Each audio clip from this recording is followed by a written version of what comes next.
Welcome to my channel, where every story pulls you into a new mystery. Every case tests your instincts, and every clue brings us one step closer to the truth. In today's case, we follow Hercule Poirot, as he is called to a quiet English manor where a woman's shadow is seen every night, seated by the window, calmly smoking a pipe long after her death. Stay with me till the end, because what Poirot discovers in that smoke-filled silence will change how you see guilt and forgiveness. So, pick up your cup of tea and get comfortable, because today's case is worth every second. Until the very end. Hercule Poirot and the Shadow Who Smoked Her Pipe. Chapter 1. The Shadow Who Smoked Her Pipe. Heavy rain fell in a polite, unhurried manner that suited the prestige of Charnwood Grange's sprawling Edwardian estate. Nestled in the mist-veiled hills of Derbyshire, the grey sky pressed softly on the shoulders of the house, whose ivy-strangled facade betrayed its lineage of secrets. Inside, warmth clung to the fringes of luxury, Persian rugs, chandeliers dimmed by decades, and mahogany so polished it gleamed like wet stone. It was Lady Agnes Charnwood's birthday, though few dared call it a celebration. She had turned 73 that morning, and despite her enduring wealth and status, her face bore the expression of one who had outlived joy. The drawing room buzzed with thinly veiled tension. Silver was polished, crystal decanters aligned. The room was alive with the murmur of high society, half-whispers, awkward laughter, and compliments born more from social contract than affection. Present were the usual players in her tightly curated circle: nieces and nephews, companions and business-minded well-wishers, all with champagne in hand and calculation behind the eye. And seated by the rain-pattered window was Miss Celestine Vale, the lady's once intimate companion, now a figure of muted rebellion. Her lean fingers curled around a porcelain pipe oddly colored, floral-patterned, and unmistakably out of place. It was the pipe that many guests would later remember. At precisely 8:30 p.m., just after a lackluster toast delivered by the beleaguered family solicitor, a scream rang from the east wing. It was raw and honest, like a string snapping. Within minutes, Lady Agnes's lady's-maid, young, pallid Mora Little, stumbled into the hallway, her cheeks wet, her mouth struggling to shape the horror she had just seen. Lady Agnes Charnwood lay dead in her study, slumped at her desk, face down over a letter she had not signed. A blot of ink pooled beneath her head. A red stain bloomed through the back of her silver gown. No one touched her, not at first. It seemed as if even death respected her command of silence. Inspector Poirot of the Derbyshire Constabulary arrived with dutiful haste. Middle-aged and stiff in posture, he surveyed the body, the room, the reticent gathering of witnesses. A letter opener, an antique silver one engraved with a lion rampant, was missing. From the usual stand on the desk, there were no signs of forced entry, no struggle, no bloody footprints on the Persian rug, just a silent study, a dead woman, and a strange scent: smoke, faint, floral, lingering near the drapes. She dismissed the maiden hour before. Poirot muttered. No alibi. No one left the house. Locked room. Closed circle. He looked up at the assembled guests, neatly ordered now in the long gallery, their eyes flickering between shock, confusion, and something harder to name. She was composing her new will, murmured Felix Charnwood, her nephew. She said it was time to correct some mistakes. The silence that followed was thick, glued with implication. Poirot asked the guests to remain on the estate until further notice. The storm outside only strengthened his request. Trains wouldn't run until morning. Roads were narrow, fog-slicked, and dangerous. The perfect conditions, perhaps, for an unspoken truth to linger just out of reach. Miss Celestine Vale, calm as ever, stood apart from the others. She tapped her pipe out against the hearthstone.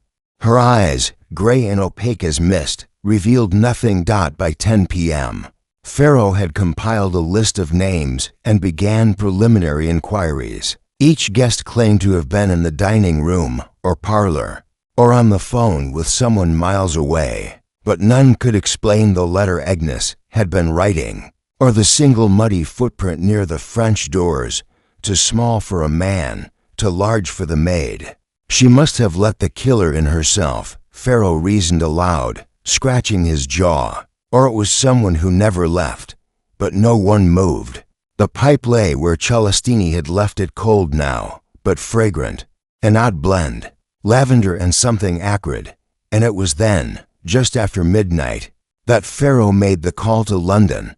A modest apartment, somewhere off Surmise, a rotund gentleman with patent leather shoes, a silk dressing robe, and perfectly ranged mustaches received the call with raised brows. "Ah," he said, placing a final cherry in his evening glass of cordial. "A lady, a shadow, a will, and a pipe, yes?" He smiled with gentle gravity. "Tell them, s'il vous plaît, Hercule Poirot is on his way." Chapter 2. The pipe and the portrait. By the time Hercule Poirot arrived the next morning, the fog was still wrapped thick around Charnwood Grange like a shawl the house refused to shed. His arrival was, as always, immaculate black gloves, a dove-gray suit, shoes that gleamed without a single mark of Derbyshire mud, and an umbrella held with exacting precision. A lesser man might have been put off by the lingering chill, the heavy sky, or the palpable unease hanging in the hall. Poirot was not such a man. Inspector Poirot met him at the grand entrance, ushering him into the study with a stiff nod. "Apologies for the mess. The constables have cleared the body, but we've left everything else untouched."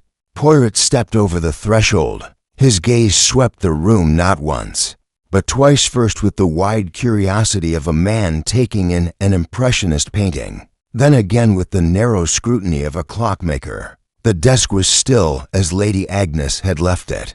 A blotting pad with a half-finished letter, ink spilled, a second chair, slightly pushed back as if someone had stood from it in haste. The lion-handled letter opener was indeed missing. Poirot moved with care, as though afraid to disturb the air.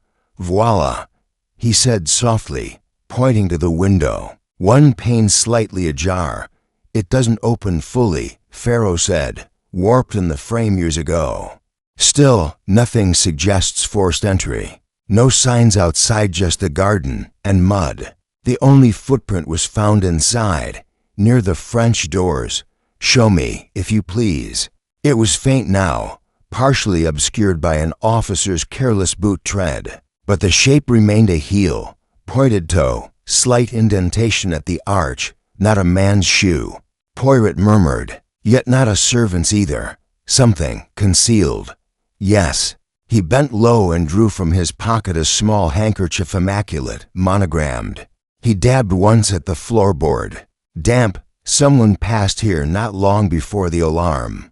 No cleaning has occurred since." "Nothing touched," Poirot said. "Per your request."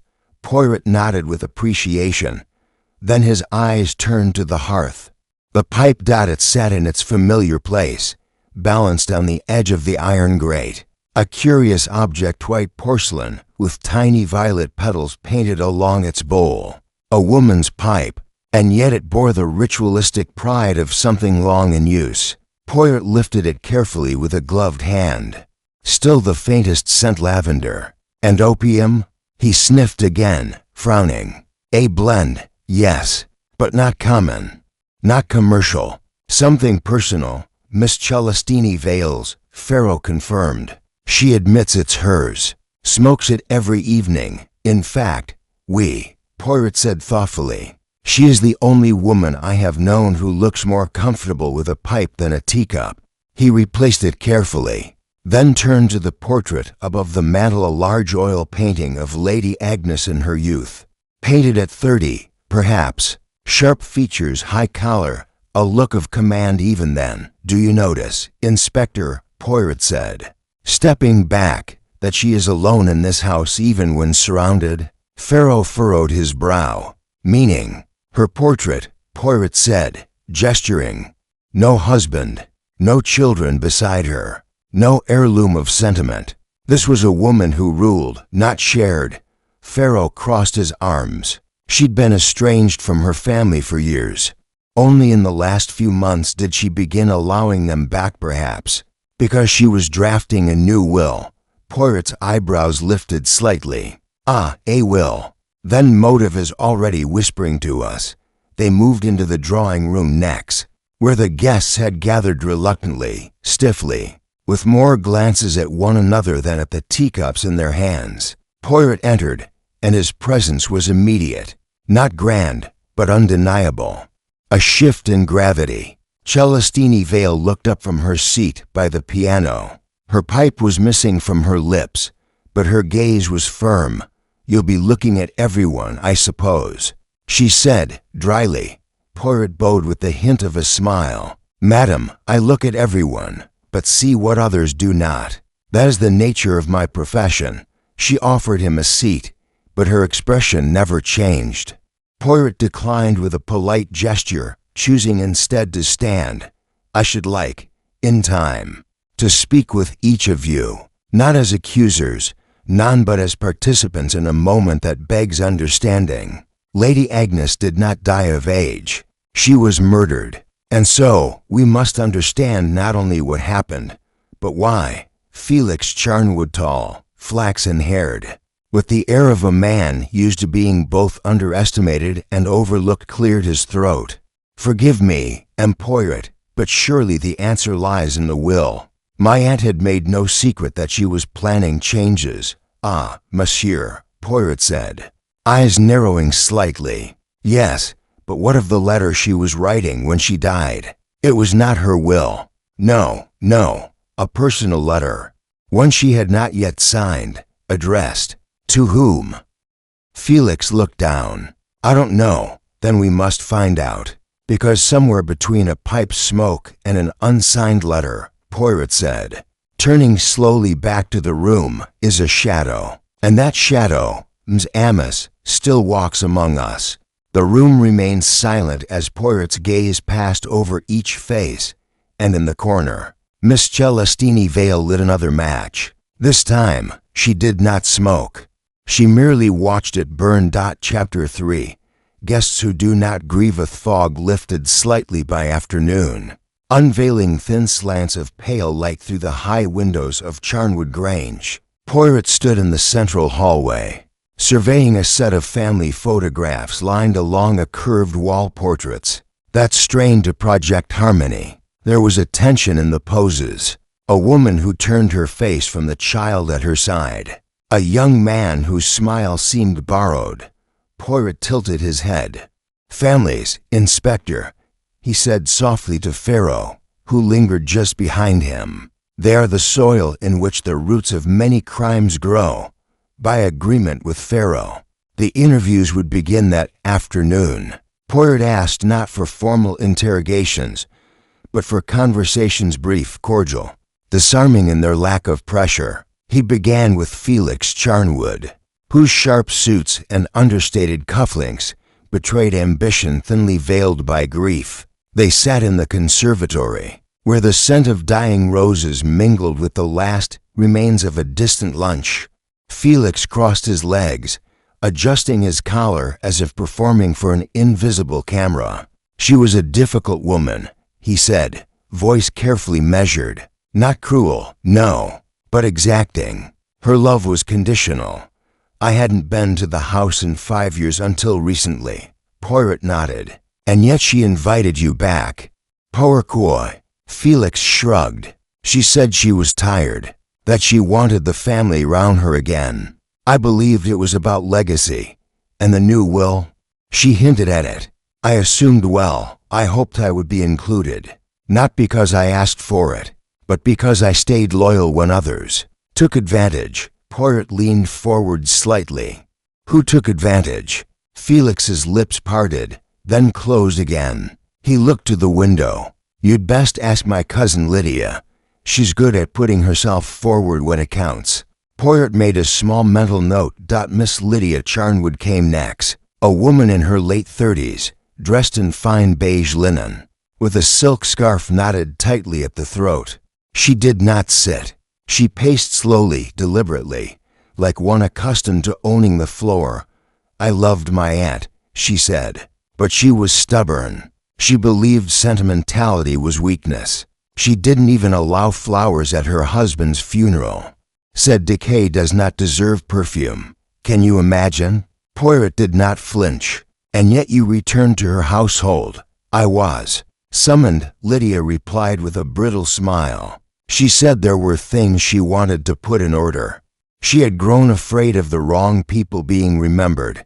And who, in her view, were the wrong people? Lydia stopped walking. Her fingers touched the knot of her scarf. Her companion, Miss Vale. She had a strange hold over Agnes. It started as friendship, but eventually, she was writing her correspondence, managing her appointments, intercepting visitors. Poirot raised a brow. "So she was protective?" "Possessive," Lydia corrected, "and persuasive. Too much for someone with no blood claim to the Charnwood estate." When Lydia left the room, Poirot let the silence settle. Farrow, observing from the hall, entered. "They're circling the same target," the inspector said, "each blaming the next. But this Vale woman, they all mention her." Poirot nodded slowly. "Yes, but always as a threat, never as a rival. That, mon cher, is instructive." Later that evening, Poirot requested tea with Celestine Vale in the library. She was already there. "I've been expecting you," she said, seated in the old armchair, her pipe once again at hand. Unlit, Poirot did not sit immediately. He examined her, a woman composed as a chess player to moves ahead. The room smelled faintly of tobacco and dried lavender. "You were close with Lady Agnes?" "I lived here for 13 years. Closer than blood. Closer than they ever managed, even when they tried." "Madam," Poirot said gently. "What did she fear in her final weeks?" Celestine's mouth twitched. "That she would be remembered for the wrong things. That her name would be passed like a check from hand to hand. She wanted control over her legacy. And you advised her?" "I listened. And yes, sometimes I offered opinions." Poirot's gaze drifted to the side table. An ashtray with a single curled leaf of burnt paper. "She trusted you with the draft of her new will?" "She trusted me with many things. But no, I never saw the final version."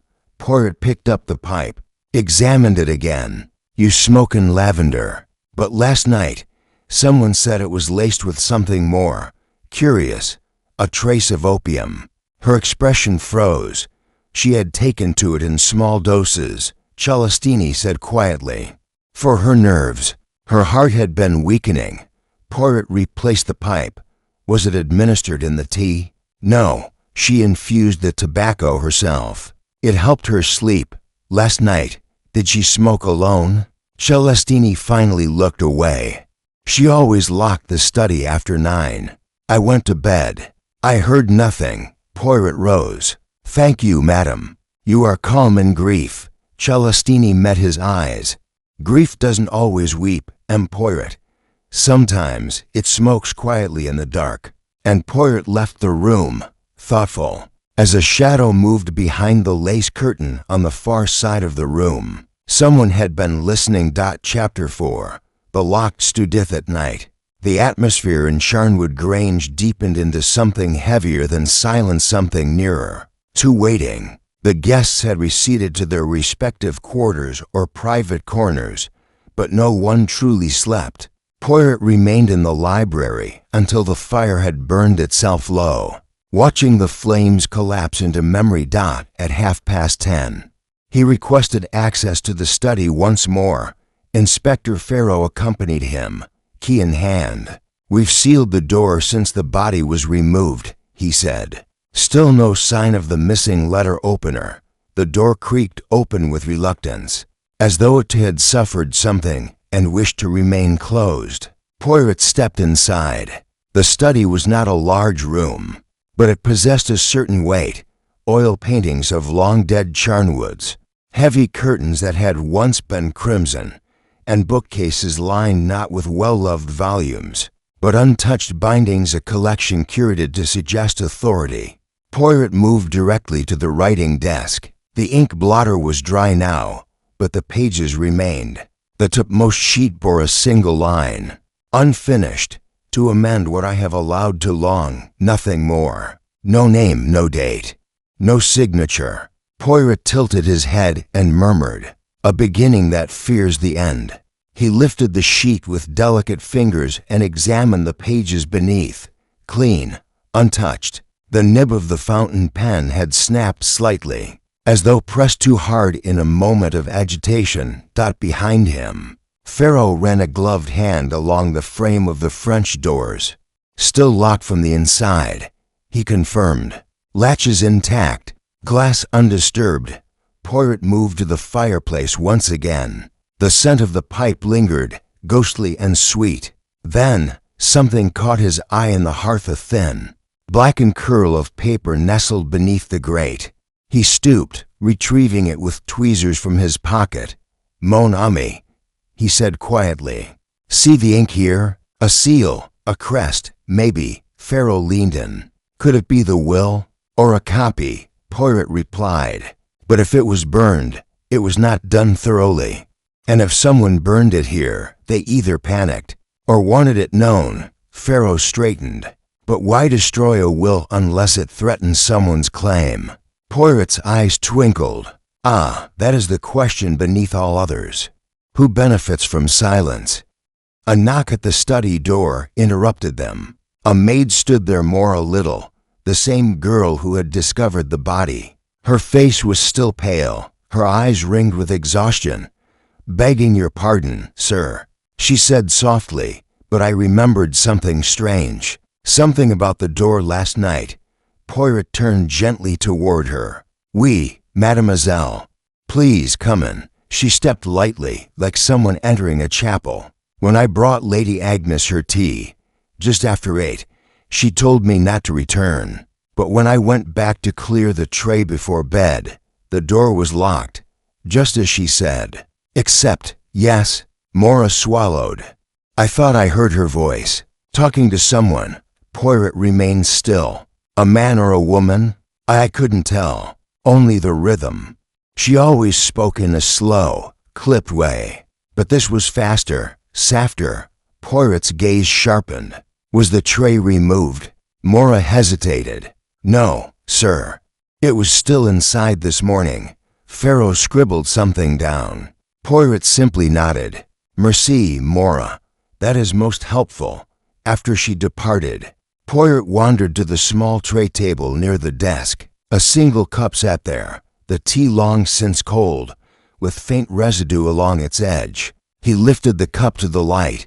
"See here to lipstick marks. Different depths. One recent, one faint."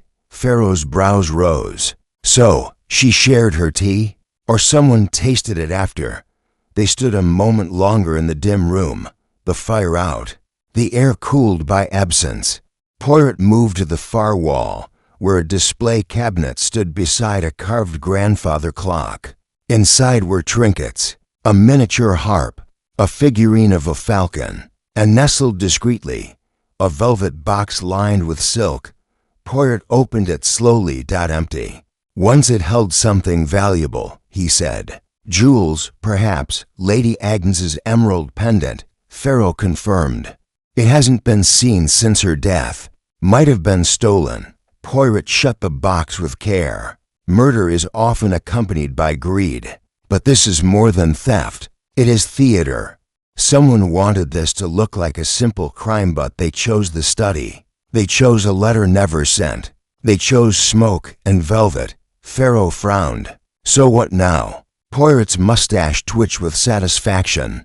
"Now, mon ami, I speak to the one who knocked last upon this door and did not expect it to be answered." And with that, he returned to the hall, his eyes alight, his mind stirring behind quiet poise while above them. A guest listened from the second-floor stair. Unseen. Chapter 5.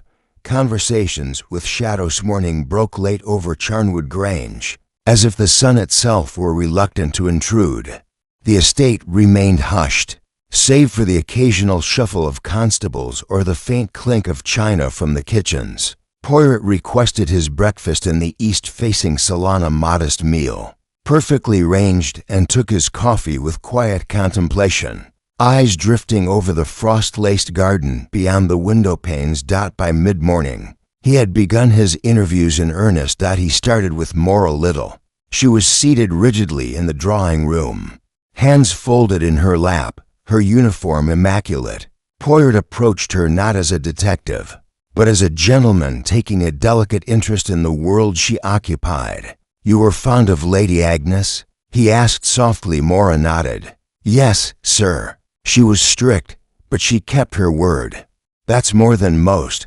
Poirot tilted his head. "And Miss Vale, how did you find her?" "She frightened me," Maura admitted, not in a loud way. "She always knew when you were nearby. Said things you hadn't told anyone, like she saw through your coat."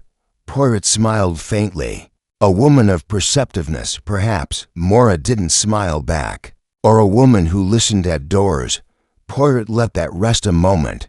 "Tell me, this emerald pendant Lady Agnes wore, you would have seen it often?" "Yes, sir. She wore it for dinners. Green as glass, heavier than it looked. And the last time you saw it?" Maura hesitated. "Night before she died. She was holding it in the study. Said something odd." "Odd?" Maura lowered her voice. "She can't have it. I'd rather see it vanish than pass to her hands. I asked who she meant, but she waved me out." Poirot leaned forward. "And did she hide it?" Maura shook her head. "I don't know. But it wasn't in her jewel box." The next morning, when Maura left, Poirot took a moment to reflect. Then he sent for Geoffrey Latchmere, the family solicitor, and one of the few people present who had been closer to Agnes in legal terms than personal. Latchmere arrived with papers under his arm, spectacles perched low on his nose, and an air of mild inconvenience. He spoke with the slow diction of a man who preferred contracts to conversation. "Lady Agnes did not trust easily," he began. "In fact, she amended her will no fewer than 4 times in the last decade." "Was the most recent version located?" Poirot asked. "No. That is troubling, indeed." "And to whom did the previous versions leave the estate?" "Initially, a trust. Then the Charnwood nieces and nephews equally. But I believe, though I cannot be certain, the new draft concentrated the bulk of the inheritance upon Miss Vale." Poirot's brows lifted. "Ah, and such a revision would create waves." "It would," Latchmere replied, "particularly among those who have counted on the estate's income to continue their lifestyles. Felix, heavily indebted, I believe. Lydia, ambitious, entitled, and neither holds affection for Miss Vale." Poirot allowed himself a small sigh. "And the will, if destroyed, would revert matters to a prior version?" "Exactly." Poirot stood. "Merci, monsieur. You have given me the frame. Now I must paint the faces." He dismissed Latchmere and requested a walk with Lydia in the garden. She agreed, if coolly, draping a fur over her shoulders before stepping into the brittle sunshine. The wind was sharp, the sky faintly blue, but she carried herself as if neither could touch her. "I hear you've been speaking to everyone," she said, brushing a leaf from her coat. "We, the living, have so many truths. The dead, only one." She turned to him. "You think I wanted her gone?" Poirot stopped walking. "Mademoiselle, I think you wanted a different future.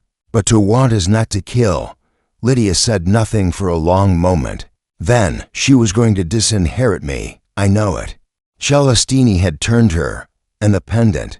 She never let it out of sight. "I asked to borrow it once for a charity gala, and she refused me as if I'd asked for her lungs. It's a family heirloom, and now, gone."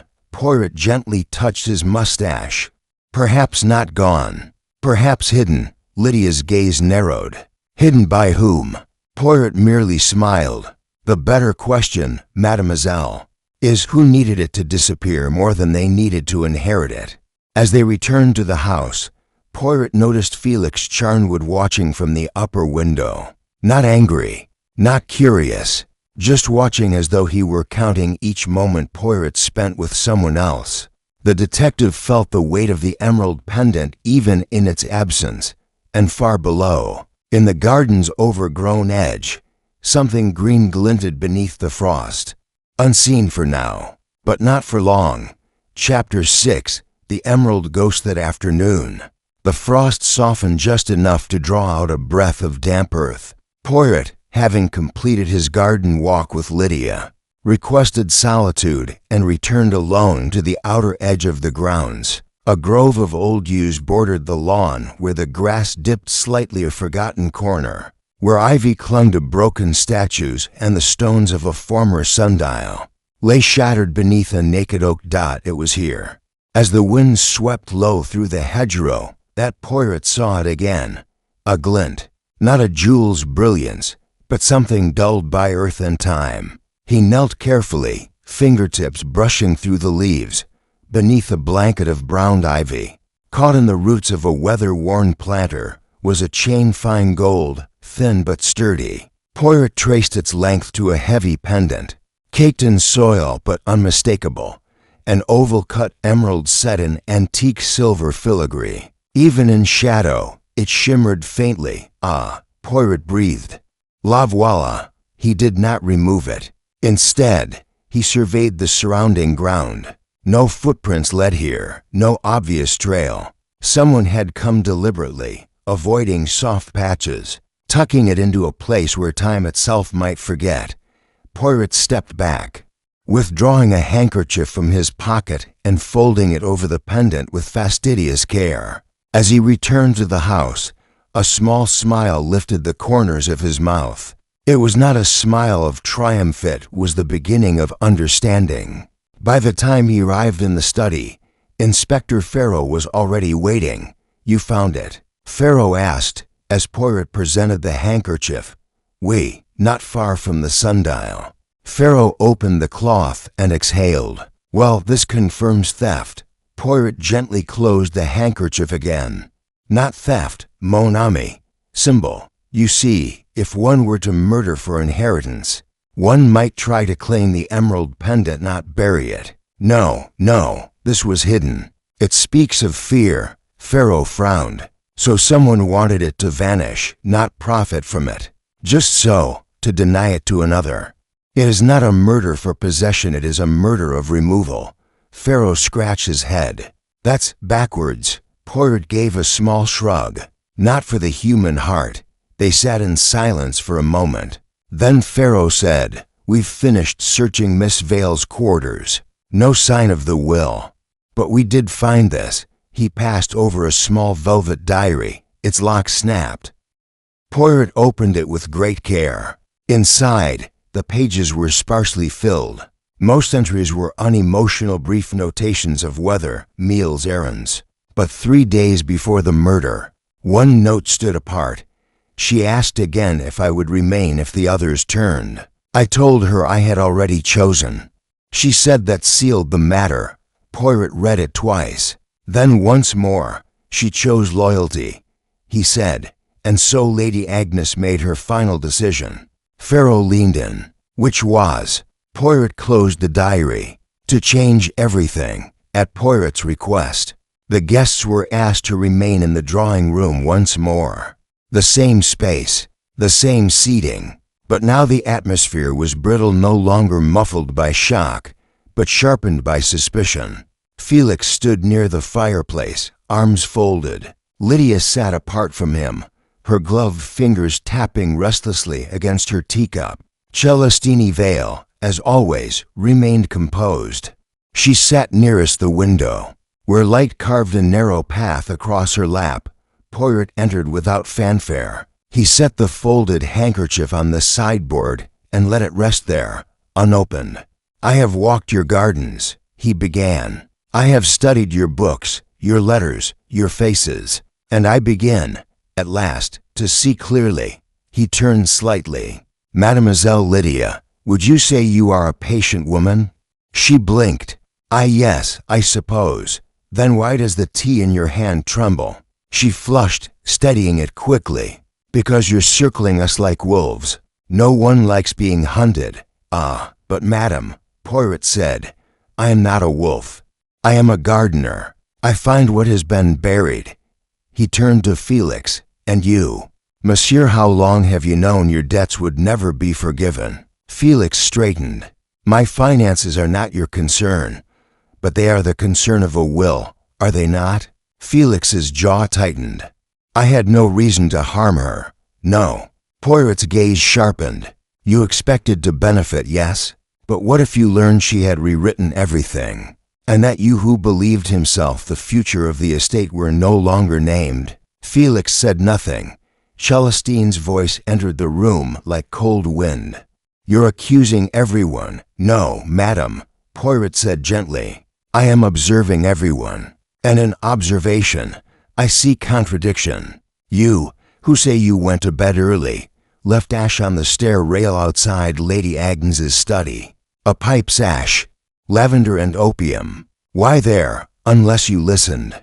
Celestine's hands tightened, but she did not reply. Poirot let the silence hold. "You see, Mzamas, the story is incomplete. The will is missing. The pendant was hidden. A letter was never signed. And someone spoke to Lady Agnes that night. Someone she knew. Someone she trusted. And after they left the room she was dead." He reached for the handkerchief. Slowly, he unfolded it. The pendant sparkled in the dim light.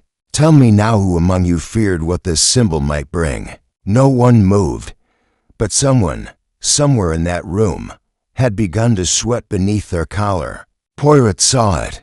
He said nothing, not yet. Chapter 7. The weight of inheritance. The room remained still for a moment longer, so quiet one could almost hear the whisper of the frost melting against the windows. Poirot replaced the pendant within the handkerchief and folded it, as if sealing something more fragile than gemstones. He gave no dramatic speech, no accusation, not yet. The room, after all, was not ready. Instead, he merely bowed and said, "Merci, Mzamas," then exited with the calm grace of a man who had seen everything he needed to see. Inspector Poirot met him in the corridor outside, brows low and tight. "You're stirring them," he said. "But they're not breaking." Poirot's eyes glinted. "None, not yet. The human heart is stubborn when wounded, but a crack has formed. Someone is afraid." Poirot walked beside him down the long gallery. "What about the emerald?" "It connects to motive, certainly, but it doesn't prove murder." Poirot paused before one of the ancestral portraits. Lady Agnes's father, painted in dark greens and golds, stared from beneath a heavy brow. "Do you know what Lady Agnes valued more than wealth, more than even control?" Poirot asked. Poirot shrugged. "Legacy," Poirot answered. "Not lineage. She had little use for blood, but the idea of herself, perfectly remembered. The pendant was a symbol of that. To her, giving it or withholding it was not generosity or spite, but editing. Like trimming a hedge until only symmetry remains." Poirot sighed. "So you're saying she'd rather destroy her possessions than let them fall into hands she considered unworthy?" Poirot gave a small nod. "Precisely. Which is why the will matters so deeply, and why someone may have needed to ensure it vanished." They turned a corner and nearly collided with Felix Charnwood, who appeared from the side hall with a start. His tie was loose, his eyes sharp behind a mask of practiced courtesy. "Monsieur Poirot," he said, "might I request a word in private?" Poirot looked to Poirot, who gave a slight nod. The inspector stepped back. Felix led Poirot into the small music room, a space no longer used, where a piano rested beneath a dust cloth and a cracked cello leaned like a tired guest. "I didn't want to speak in front of the others," Felix began, his voice low, "but I have a right to know. Do you think I did it?" Poirot's brow lifted slightly. "Monsieur, I think you are a man who has grown used to a future someone else promised." Felix turned away, jaw tight. "She told me things would change. She said it was time to put things in the hands of those who would understand continuity. I assumed she meant me. And then she summoned Miss Vale." Felix looked over his shoulder. "That woman arrived like a shadow. slipped into everything. Appointments, finances, dinner menus. One day I realized I didn't know what my aunt thought unless Celestini spoke it. Poirot tilted his head. And yet you stayed. She summoned me. And yes, I thought she would make things right. Then I overheard something 2 nights before she died. She and Celestini arguing about. Felix hesitated. She said, "You may keep the books, but not the name. The Charnwood name dies with me." Poirot was silent. Felix continued, voice rougher now. "That pendant. It wasn't about money. It was about pride. And if she rewrote her will, it wouldn't just hurt us financially, it would erase us. She wanted to hand her whole legacy to someone who would never carry the name forward." Poirot stepped closer. "So, you feared being forgotten?" Felix looked at him. "Isn't that a kind of murder, too?" Poirot said nothing, but he watched Felix's hands, which trembled just slightly at his sides. "Merci." Poirot said quietly, "You have given me more than you know." He left Felix in the room, alone with the forgotten music. Outside, the corridors of Charnwood Grange grew colder. Shadows deepened along the stairwells. Someone lit the hallway lamps earlier than usual. Upstairs, Poirot knocked at Lydia's door. She opened it, surprised. Her scarf had been loosened, and she looked unusually without armor. "I have a simple question." "Mademoiselle," Poirot said, "did you see the pendant the day your aunt died?" She blinked. "No." Poirot raised a finger. "Think carefully. Did you see her wear it?" "Hold it." Lydia paused. "She wasn't wearing it at dinner. I noticed, actually. That emerald always made her look sharper." "And where were you after dinner?" "In the drawing room. Felix and I argued about the Charnwood Trust. I went to bed early. Celestini saw me leave." Poirot nodded slowly. "Then tell me this, why did your aunt summon a solicitor that very morning?" Lydia's eyes flicked downward. "She told me. She wanted to make amends." Poirot said nothing, but the phrase echoed like a bell in his mind. When he returned downstairs, Poirot joined him in the study once more. Dusk now seeped in from the corners. The study felt closer, the air dense with the unsaid. Poirot gestured to the burnt scrap Poirot had retrieved from the fireplace days before. "We've analyzed the ink. It's from the same fountain pen she used at her desk. Legal parchment, faint impression of a signature." Poirot exhaled through his nose. "So it was the will, burned, but only in part." Poirot looked to the darkened hearth, and his voice came soft and certain. "It was not destroyed. It was interrupted. And someone, he knew now, had been counting on that interruption." Chapter 8. The whisper behind the books. The following morning arrived dressed in damp fog again. As though the house refused to permit clarity, the east wing remained cordoned, the study untouched since Poirot's last visit. But the silence within Charnwood Grange was no longer passive, it was watching, brittle, alert. Poirot rose early and dressed with meticulous care. His tie was silk, his mustache sharp. He descended the main staircase with the quiet rhythm of a man not merely beginning a day, but arranging it. He bypassed the breakfast room entirely and headed straight for the library. The housekeeper, Mrs. Durbridge, nearly collided with him in the corridor. Poirot thought no one ever used the library at this hour. "Madam," he said with a bow, "sometimes one must read when the mind is most awake." She smiled faintly. "It's rarely used now. Lady Agnes kept it mostly for show, and for whispers, perhaps," Poirot added lightly. Mrs. Durbridge hesitated. "Beg pardon?" Poirot's expression did not change. "Tell me who else entered the library regularly besides Lady Agnes and Miss Vale?" The housekeeper thought for a moment. "Well, Miss Lydia would often sit in the corner with her notebooks. Mr. Felix came in now and then to use the liquor cabinet. But if you mean daily, only Miss Vale." Poirot nodded. "Merci. And the books, have any gone missing recently?" Mrs. Durbridge looked slightly flustered. "None that I know of, but she often rearranged them." "Miss Vale, I mean." said Lady Agnes preferred a certain logic to the shelves. Poirot's eyes lit with quiet interest, a logic only she would understand. He stepped past the housekeeper and into the library. The air was cool, dry. Rows upon rows of leather spines watched him like a silent audience. The room bore no immediate signs of use, no dog-eared pages, no scattered volumes. Everything in place, everything just so. Poirot moved slowly down the shelves. He was not looking for books. He was listening for patterns, for repetition, for inconsistency. Then he saw it. A shelf lined with identical bindings, a 30-volume encyclopedia set, all beige leather, all marked with Roman numerals. Except volume 15 was ever so slightly out of alignment. Poirot drew closer, tilted his head. The edges of that volume were cleaner than the others.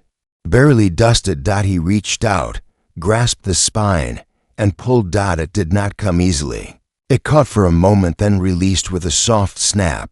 Behind the hollowed-out book cover lay a stack of folded pages, bound with a silk ribbon, thick parchment, and faint, elegant handwriting.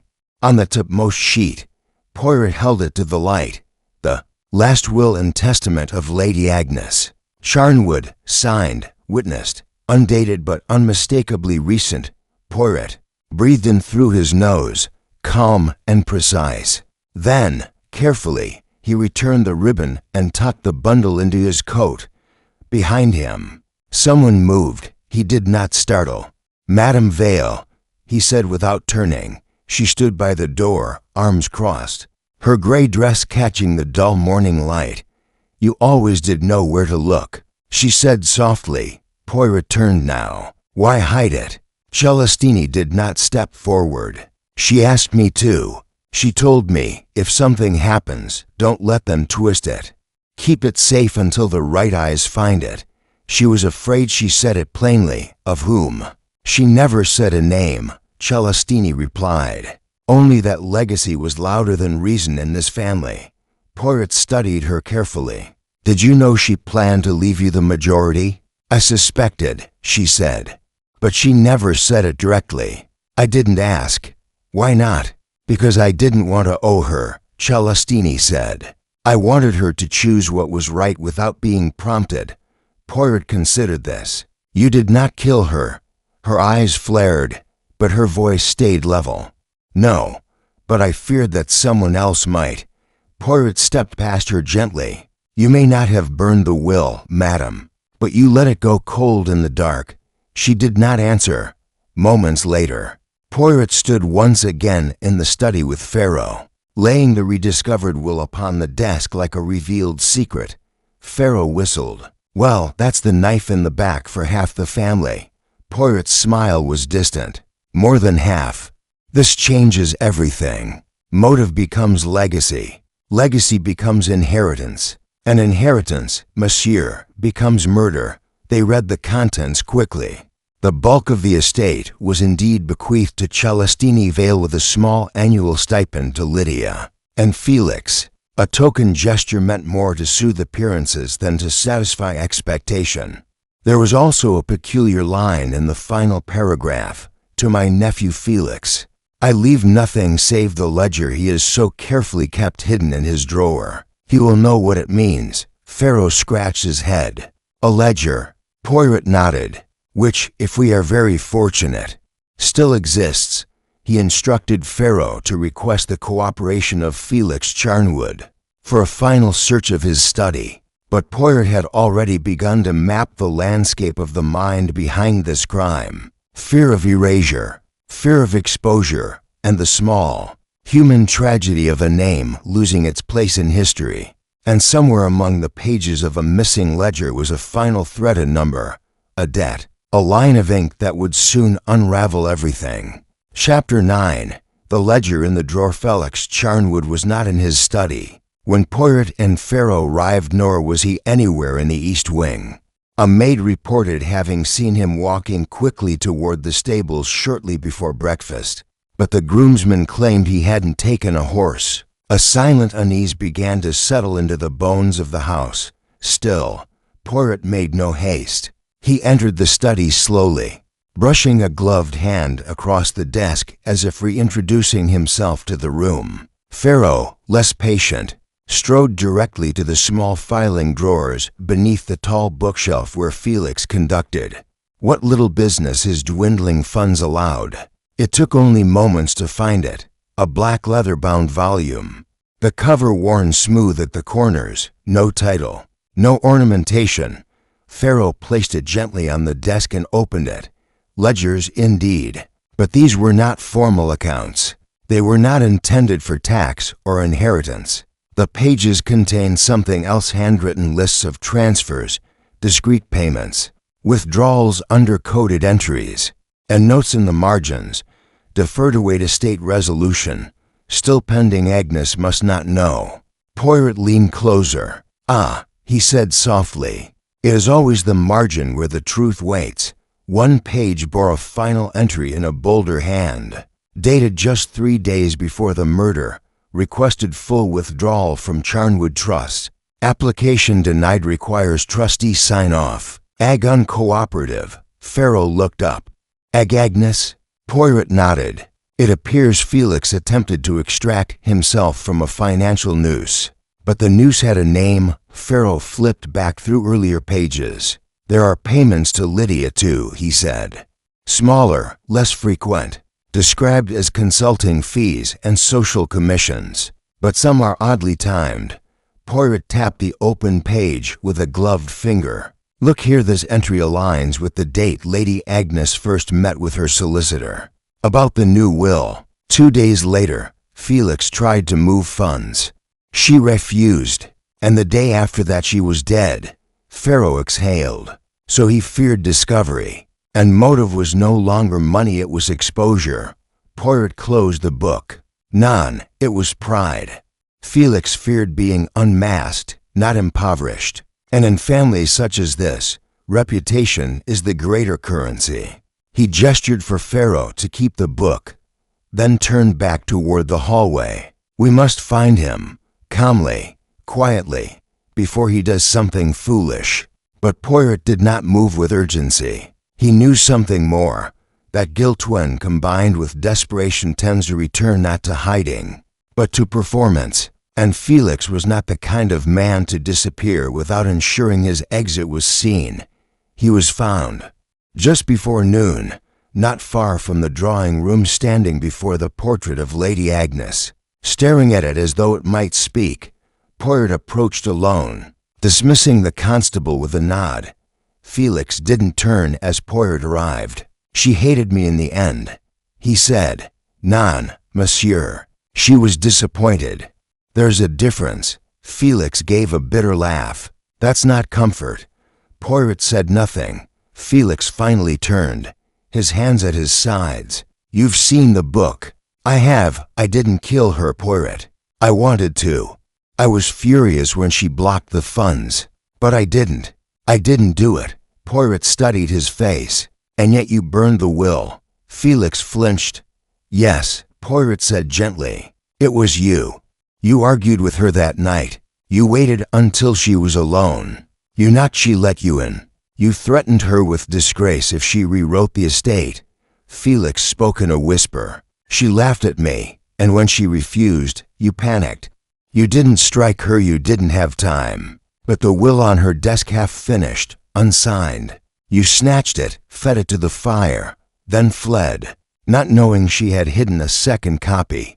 Felix closed his eyes. I thought if the will was gone, I could still fix things, but someone else entered after you.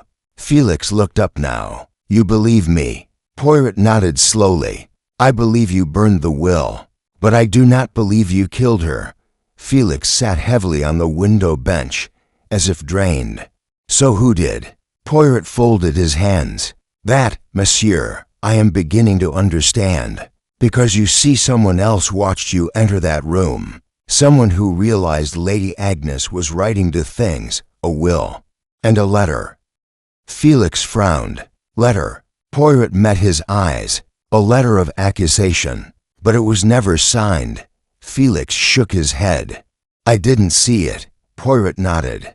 Exactly. He turned and left Felix in the hush of the gallery, striding now not to another interview, but toward the hidden place he had long suspected the heart of the contradiction. The key was not the will, nor the pendant, nor the ledger. The key was the unsigned letter, the one no one mentioned, because someone had known what it contained, and only the guilty ever. Fear a letter never sent.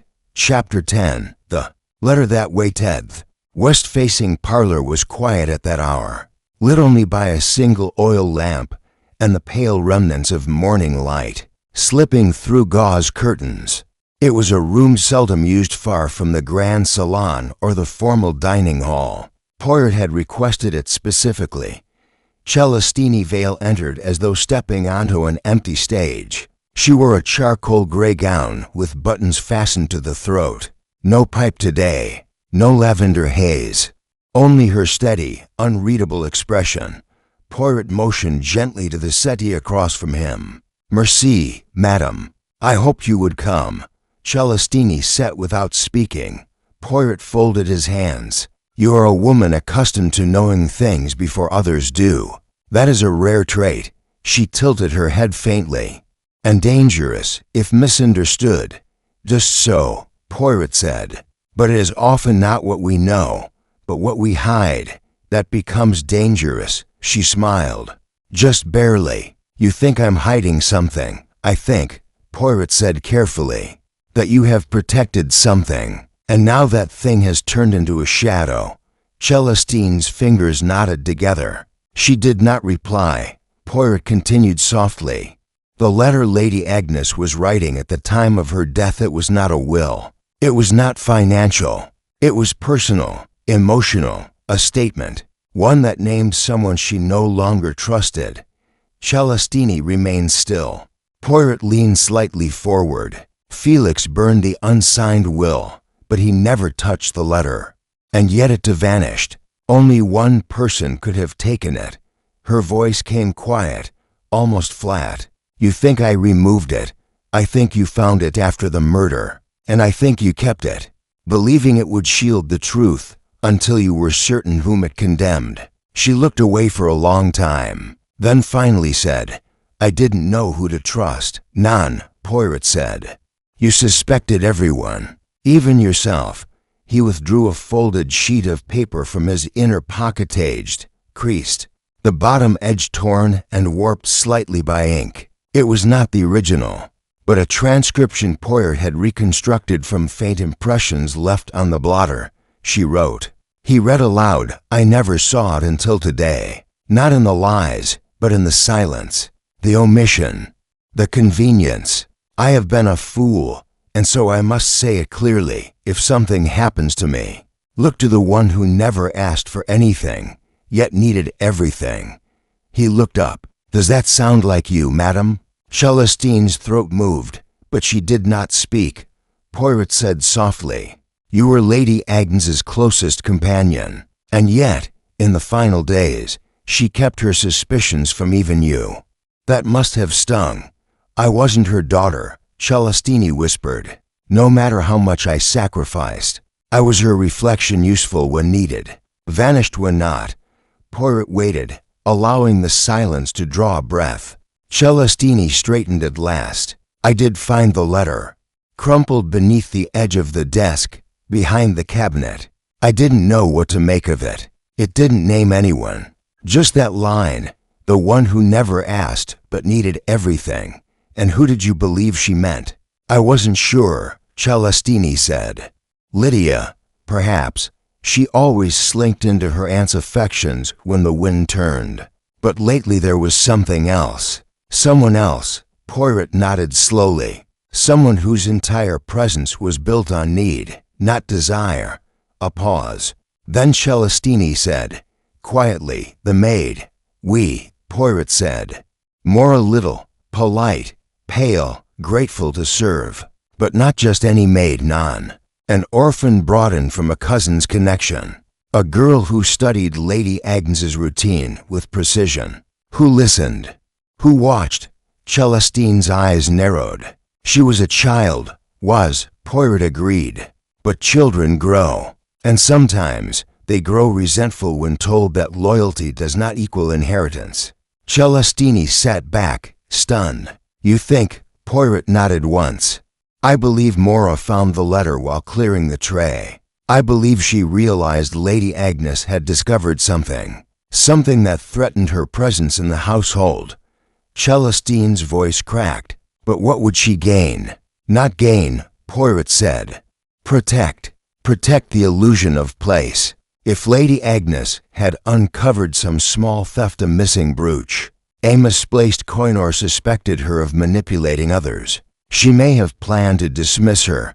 Celestine's voice returned, faint and trembling. She wouldn't have survived that. She needed this house. Poirot stood slowly. She did not act out of greed, madam. She acted out of fear. And desperation, like opium, dulls judgment, but sharpens motive.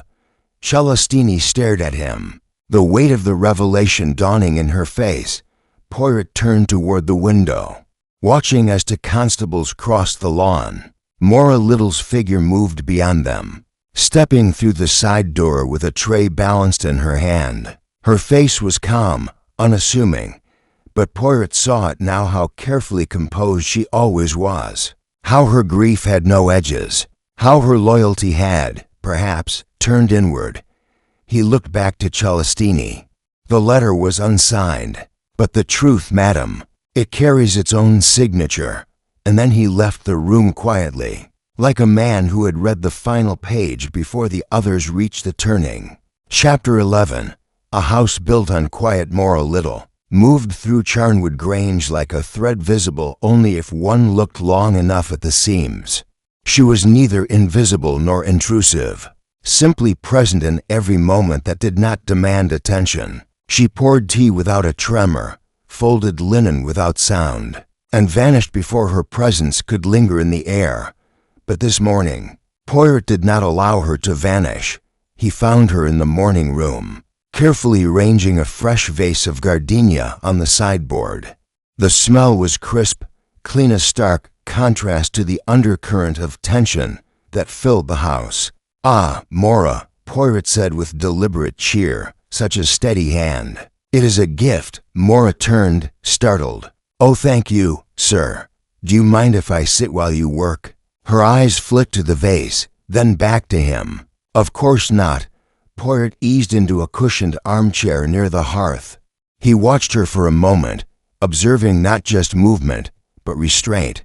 Her gestures were to careful, more curated than habitual. That, he thought, was where the truth often lay. Not in what a person did, but in how consciously they did it. You must have known Lady Agnes's routines better than anyone, he said lightly. Mora hesitated, then nodded. Yes, she liked precision. Same tea blend, same writing pen. She even kept the study clock 5 minutes fast so she could feel she was always ahead of time. Ah, delightful, Poirot mused. And was she in good health, truly? Mora lowered her gaze. Not particularly. Her hands trembled sometimes when she wrote. She couldn't bear noise, and she hated drafts. That's why she always locked the French doors. She told me once, a chill in the air is a hole in your armor. Poirot watched her closely. So you cleared her tray the next morning, after the discovery? Yes, Mora replied softly. And what did you see when you entered? The room was as they'd left it. Ink spilled, the teacup cold, a single chair pulled out, her hands still holding the pen. Poirot nodded, thoughtful. You said once you thought you heard her speaking the night before. From outside the door, Mora's lips pressed together. Yes, Poirot stood. And yet, no one else claimed to have heard anything. She looked up. That doesn't mean I lied. No, mademoiselle. But perhaps it means you heard more than you have said.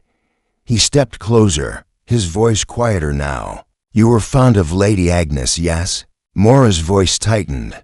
She was everything I had. Poirot let that sit. Then, and yet, in her final days, she grew cold to you. She changed the locks on her correspondence cabinet, moved her personal ledgers to her bedroom, Began drafting documents without your knowledge. Mora's face was still, but her hands betrayed her. One finger twitched against the porcelain vase, just once. You see, Poirot continued gently, I believe Lady Agnes began to suspect you. Not of theft, not in the usual sense, but of insertion, quietly becoming indispensable, shifting appointments, delivering messages selectively. She may have feared she'd been managed. A flicker of something passed through Mora's eyes, faint, fast, gone in an instant. She was going to dismiss you, Poirot said softly, not out of cruelty, but because she feared being seen as weak. She believed your need made you dangerous, and perhaps she was not wrong. Mora straightened. I didn't kill her. None, Poirot said. But I think you interrupted something. You entered the study late that night, perhaps to plead, perhaps to explain. But when you arrived, Felix had already come and gone. She was alone, and you saw what she was writing. Mora swallowed. She said I wasn't owed anything, that no one had promised me a place, and that was the moment, Poirot said, when the illusion cracked, the idea that loyalty alone would save you. She didn't even look at me when she said it.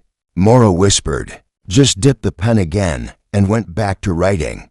Poirot stepped forward. And what happened next, Mora? She said nothing. Poirot opened his hand.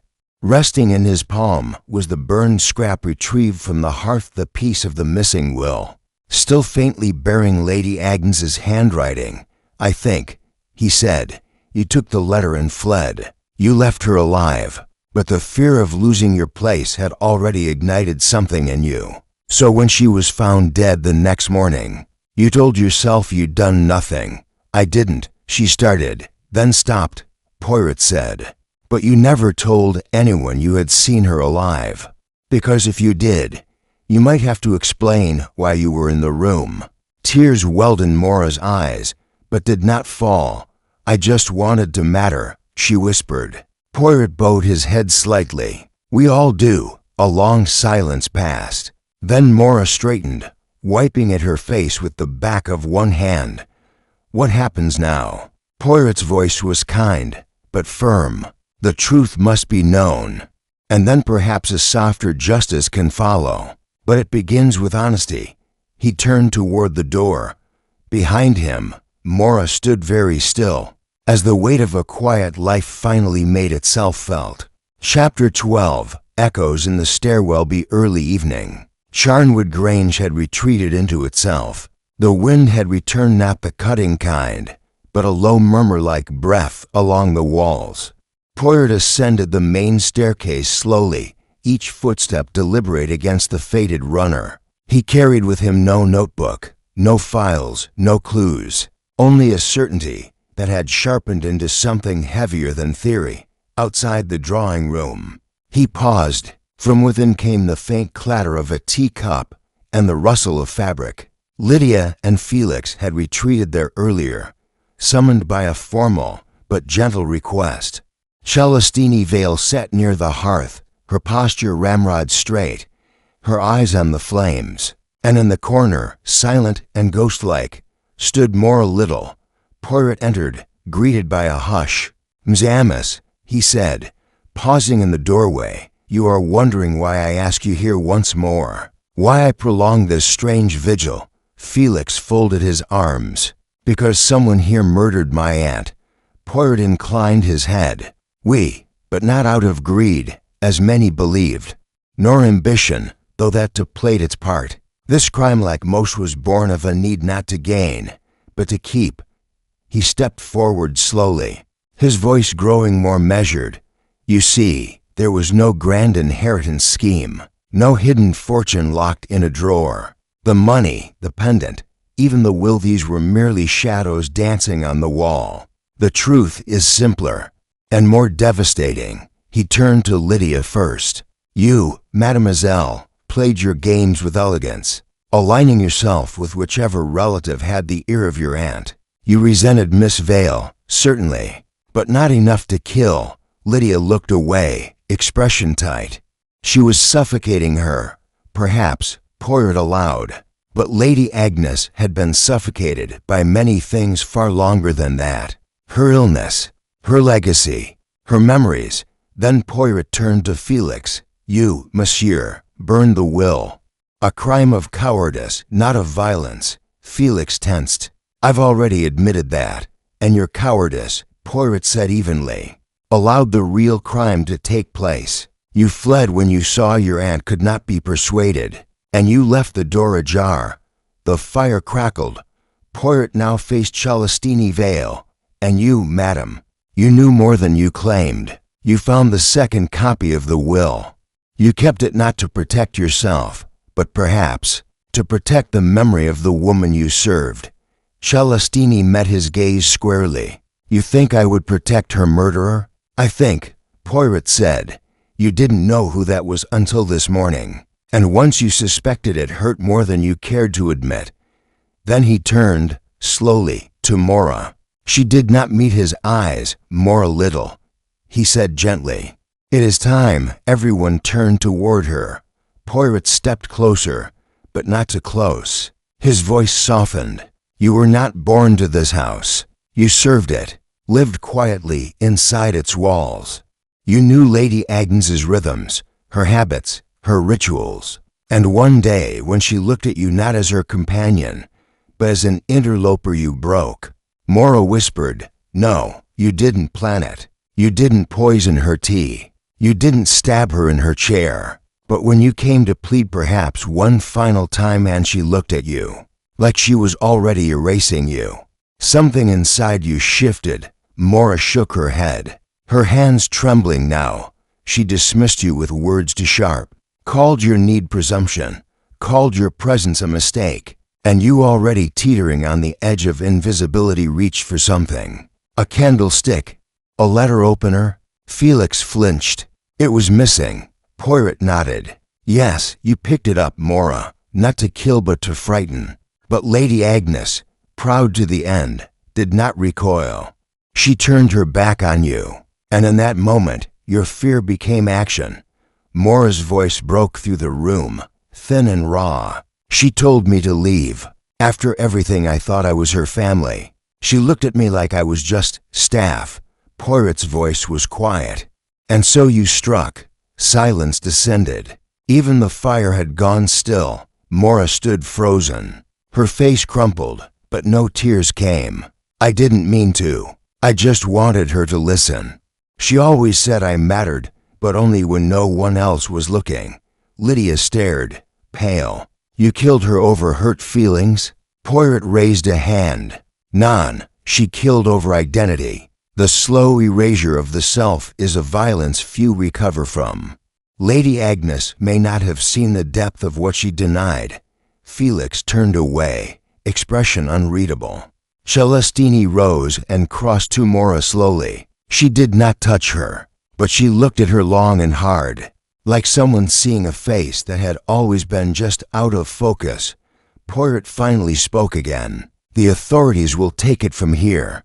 But know this, the murder was not premeditated. It was an explosion within silence, a tragedy born from the quiet that was never questioned. Mora said nothing. She did not run. She only stood beneath the weight of what had been spoken, as if her figure had merged with the old furniture of the house, one more shape bound to the walls. Poirot turned and walked into the hall. Behind him, the house groaned once, as if relieved that it no longer had to keep the secret. Chapter 13. The dust of Finality Carnwood Grange exhaled that night that it was not a sound, nor a motion, but something subtler, an easing of posture in its walls, a release in the floorboards that had been holding their breath for days. The air no longer pressed against the windows. The hush of dread had lifted, and though justice had not yet been pronounced aloud, its shape was visible in the corners of the rooms. Poirot stood once again in the study, alone. It was here that all had converged. The unsigned letter, the vanished pendant, the whispers behind doors, the weight of names in silence. And now, the truth, outside. Constables moved with solemn discipline. Mora Little had not resisted. She had simply handed over her apron, wrapped her arms around herself, and stepped into the waiting carriage as if surrendering to an ending she had known was always approaching. Poirot ran his hand along the edge of the desk where Lady Agnes had once ruled her domain. In pen and ink, her handwriting had been sharp and elegant, even in age. Her life had been similarly composed, a quiet discipline, a legacy defined by restraint. And yet, even such a life could fracture under the pressure of unmet expectation. Poirot sat. He did not rush the moment. He observed the room, not for clues, but for the echoes of choices made. The second teacup on the tray, the faint, still visible mark of a heel near the door, the burned fragment once an attempt to erase the future, now a witness to what the past refused to forget. The door creaked open. Celestine Vale entered without a word. Her hands were bare. Her shoes made no sound. Poirot gestured gently to the chair opposite. She accepted. "You have come to say something," he said softly. Celestine looked toward the curtained window. "No, I came to listen. I find I have much to learn after all." Poirot inclined his head. "It was not your failure. You saw Mora. You knew she was fraying." "I didn't act," Celestine said. "Not when it counted." Poirot considered this. "Sometimes, madam, intervention feels like betrayal, and sometimes silence feels like loyalty. But both are gambles. You chose caution. Others chose pressure. The result was death." She finished for him. Poirot's voice was almost a murmur. "And legacy, broken." Celestine reached into her coat. She withdrew a folded page. "The second copy of the will. I kept this," she said, placing it on the desk. "Even after you found the one in the library, I couldn't let go of it. Perhaps part of me hoped that if no one claimed it, Agnes would remain who she was, that nothing would be rewritten." Poirot touched the paper lightly. "But you know now she had already rewritten herself." Celestine nodded, her gaze distant. "I never asked her to give me the estate, and yet she did," Poirot said.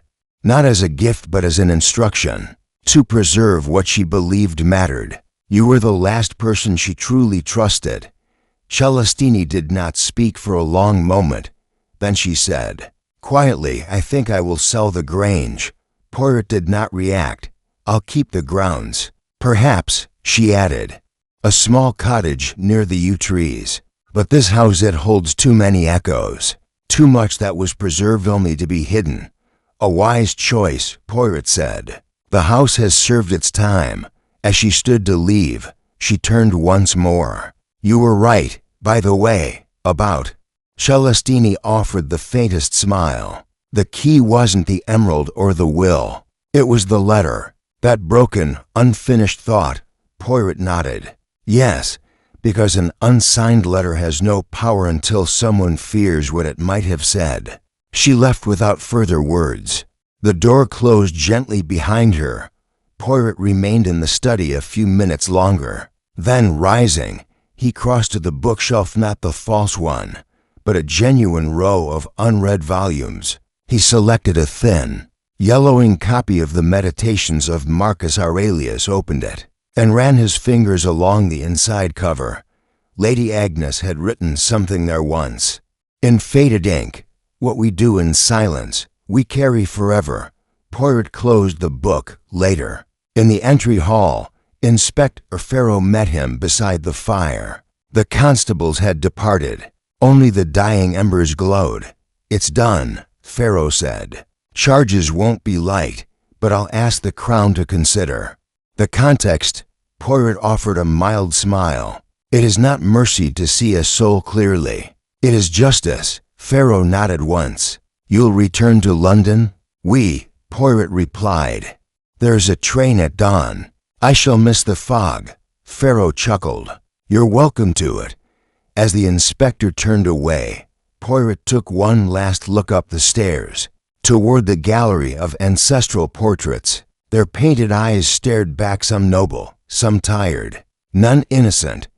He stepped outside into the brittle air, Charnwood Grange stood behind him, still as a tomb, and quieter now. Its secrets had been spoken, and Hercule Poirot, ever the servant of order in a world made crooked by grief, ambition, and fear, walked calmly toward the gate, his silhouette swallowed by the morning mist.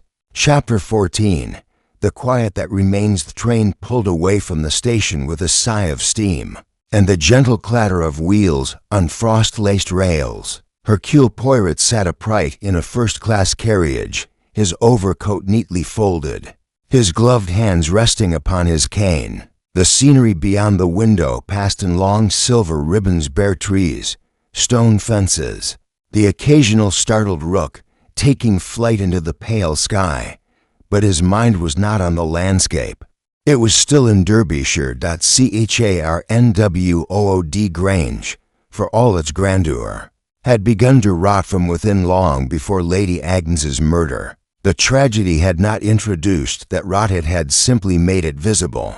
Stripped of appearances, the house had revealed itself as a fortress of control, and Poirot, in uncovering the truth, had dismantled it brick by brick. He reviewed the facts, as he always did after a case, not for confirmation, but for clarity. Maura Little had not planned the crime. That mattered. Her intent had not been malicious, but it had spiraled from desperation into irreversible consequence. Her silence afterward, her refusal to reveal she'd spoken with Lady Agnes, that night had only deepened the wound. Poirot had seen it in her eyes, not cunning, but terror and Celestine Vale. She had been neither villain nor victim, but a figure too long trapped in another woman's shadow. She had accepted her place until the moment her presence became threatening. Then she, too, had gone silent. But silence, Poirot knew, was never neutral. The pendant, the will, the ledger, they had all been secondary. It was the unsigned letter, the trembling confession Agnes had begun and never completed, that had opened the way. It had offered no names, no details, only implication, and fear had done the rest. A quiet knock interrupted his thoughts. A young porter stood outside his compartment. "Telegram for you, sir." Just handed in at the last stop, Poirot took the folded message with a nod. He opened it carefully. From Inspector Farrow to Hercule Poirot, Maura Little, formally charged with involuntary manslaughter. Recommended leniency granted. No contest offered. Celestine Vale will take possession of the estate. Thought you would like to Know. Poirot folded the telegram precisely, then placed it into the inner pocket of his coat. He allowed himself no smile, only a subtle, inward softening. The world often clamored for theatrical justice, but in this case, truth had asked only for recognition and received it. The train continued its rhythmic pace southward. As the hours passed, Poirot closed his eyes but did not sleep.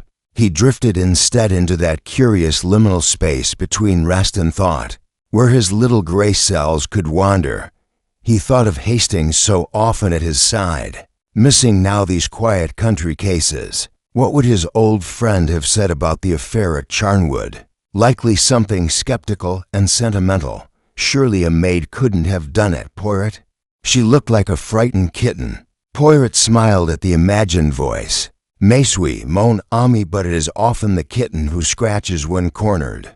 By the time he arrived in London, the sky had turned the color of tin. Damp, uncertain light filtered through the great canopy of Victoria Station. Poirot stepped onto the platform and made his way through the bustling crowd. His small suitcase wheeled carefully behind him.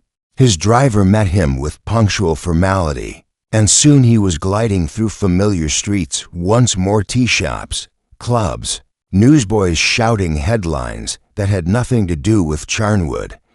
But Charnwood followed him. That evening, in his surmise flat, Poirot sat alone with a fresh tisane. The fireplace crackled. The world outside his window glistened with fine rain. He opened a new notebook.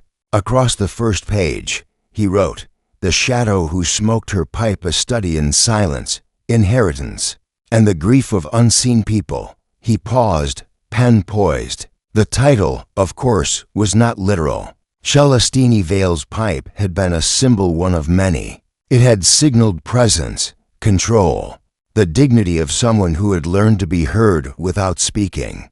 And yet, in the end, she had also become part of the silence that killed.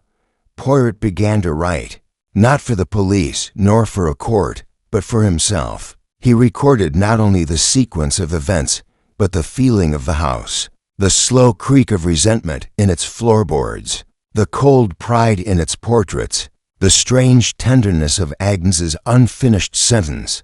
He wrote of Felix, a man trained for wealth but not for relevance, of Lydia, whose ambition wore civility like lace over steel, of Mora, a girl who asked for nothing but took too much, of Celestine, who had once believed she could become invisible without consequence, and of Lady Agnes herself, who had ruled over them all not with affection, but with arrangement. Each figure moved in Poirot's memory like pieces on a chessboard. But the crime had not been a checkmate. It had been a blunderous slip of judgment that changed the whole course of the game. He made note of that to Dot when he finished writing. He set down the pen and looked toward the fire. A clock ticked softly behind him then, as he often did when a case had closed, but the air still hummed with its residue. Poirot rose, went to his little table, and polished his shoes, slowly, deliberately, left. Then right. It was not an eccentricity, as many believed, but a ritual, a return to order. And tomorrow, he would take on a new case, or perhaps decline one. But tonight, the house in Derbyshire would sleep finally free of whispers, and he, Hercule Poirot, would sleep to knowing that beneath the careful lies, the buried letters, and the ruined heirlooms, he had found the one thing he prized above all, the truth, not loud, not proud, but intact, a truth that asked only to be seen. And in the end was Chapter 15, the final gathering. 2 weeks later, the air above Charnwood Grange was still and clear. Snow had fallen silently the night before, and now the grounds wore a pale skin of white, like a memory laid over the landscape. The great house, stripped of its guests and gossip, stood motionless under the sky, its stone walls holding in nothing but time. Inside, the rooms were warm again. Fires had been lit not for grandeur but for comfort.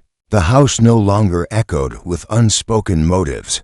It simply existed, quieter, cleaner, older. Celestine Vale stood in the drawing room alone, her gloved hands wrapped around a cup of black tea. She had been back for 3 days, not to reclaim, but to decide. Solicitors had sent papers, surveyors had walked the grounds, and yet she had made no definitive choice about the future of Charnwood Grange. There had been talk among the locals, the tradesmen, the distant cousins about whether the house would be sold, or perhaps donated to some historical trust, but Celestine had made no announcements. She wandered the rooms like a woman exploring the pages of a book she had once written and forgotten. And now, she had a visitor. The telegram had arrived that morning, not from Scotland Yard, nor the solicitors. It had been signed only with 2 initials, H.P. He arrived at precisely 3 o'clock. The Bentley glided over the crushed stone drive and came to a precise stop before the door. Poirot stepped out, clothed immaculately in a gray overcoat with a velvet collar and a silk scarf knotted just so. Celestine opened the door before the bell was rung. "I expected you," she said. Poirot bowed. "Of course you did." They moved together into the drawing room, where she gestured to the same seat he had taken during their last gathering, the one where Mora had stood, trembling and mute, as the pieces of the mystery had been laid bare. "Tea?" she asked. "Always," Poirot replied, removing his gloves. "But only a half cup. I am still, alas, digesting the horrors of railway dining." Celestine smiled faintly and poured with steady hands. There was no opium in the blend, no lingering scent of lavender smoke. The pipe was gone from the room. "Are you here to remind me of what happened?" she asked as she handed him his tea. No, Poirot said gently. I am here to witness what comes next. She sat across from him, folding one leg beneath the other, her posture almost austere. I have not made a decision yet, she said, about the estate. Then, allow me to share something that may help. He reached into the inner lining of his coat and withdrew a small envelope, cream-colored, sealed, with a faded blue wax stamp. Celestini looked at it, cautious. What is that? Something Lady Agnes left. Not a will. Not a confession. A letter. Addressed to me? No, Poirot said. Addressed to no one. It was found among her earlier correspondence, behind a false drawer in the study desk. The envelope was marked with a date, March 1922, 3 years after you entered her service. Celestini took the letter slowly, broke the seal with care. She unfolded the page. Poirot did not watch her read. He turned his attention to the fire. After a long pause, she said, She wrote about me. Yes. She said she admired my poise, my discretion, that she saw in me a kind of daughter she could never have borne herself. Poirot nodded. But she never told you so. Celestine's eyes were dry, but her voice frayed slightly at the edges. No, she didn't. She feared closeness, Poirot said. Not because she lacked affection, but because she lacked forgiveness. She could not bear the possibility of betrayal, and so she starved herself of softness. Celestini folded the letter and held it against her chest. All those years, I would have stayed even without the inheritance. And you did, Poirot said softly. You stayed even when the will had not named you, even when she was cold. I thought she was protecting herself, Celestini said. Now I wonder if she thought she was protecting me. Poirot gave a small smile. Perhaps both. A moment passed between them. The silence now was of a different breed, mutual, respectful, heavy but not suffocating. Then Poirot placed his tea on the table and stood. I will not stay the night. I am expected in London for a consultation, a matter of poisoned cigars. Can you imagine? Celestini gave a soft laugh. Poirot, do you ever rest? Rest, madam, he said, straightening his tie. There will be plenty of rest in the grave. Until then, I polish my shoes and hunt inconsistencies. She stood as well. Thank you for coming, for everything. Poirot inclined his head. And thank you for preserving more than a house. He reached for his gloves, but just as he turned toward the door, she said, Would you like to see the portrait? He paused. Portrait? In the upstairs gallery. Lady Agnes had one painted of me. I never knew she finished it. Poirot's brows lifted. Ah, then I would be most honored. They ascended the staircase together, slow and measured. The house did not creak anymore. Its spine had settled at the far end of the upper gallery, where the ancestral faces hung in succession, tall men with powdered wigs, sharp-eyed women in silks and pearls. There was one new canvas. It was smaller, quieter. Celestini Vale sat in a high-backed chair in a garden setting. No grand pose, no symbolic props, just her seated, thoughtful, and composed. Her hands rested in her lap. In the distance, a column of hedge and iron gate blurred into shadow, but there, unmistakably, was the pipe, resting on a nearby table, unlit. Poirot studied it for a long moment. She had this commissioned in secret? Celestini nodded. The artist wrote to me 2 days ago. Said Lady Agnes never came to the final sitting. She sent a letter instead, describing how I looked when I thought no one was watching. Poirot smiled gently. She saw you, after all. They stood there for a time, not speaking, just looking. Then Poirot turned to descend the stairs, and Celestini remained in the gallery, watching her portrait. Not with pride, but with a quiet kind of peace, like someone who had finally found their shape in a room full of other people's shadows. Chapter 16. The Fingerprints of Legacy. It was early April when the first appraisal team arrived at Charnwood Grange. Their steps were brisk. their instruments modern, and their questions utilitarian. Was this desk original to the house? Are these ledgers authentic? Do the attics still contain the travel trunks of Admiral Charnwood? Celestine Vale walked with them for a time, pointing out pieces with quiet authority, what had been inherited, what had been acquired, what had merely lingered. But she did not speak about sentiment. She knew, now more than ever, that history was not something one could inventory.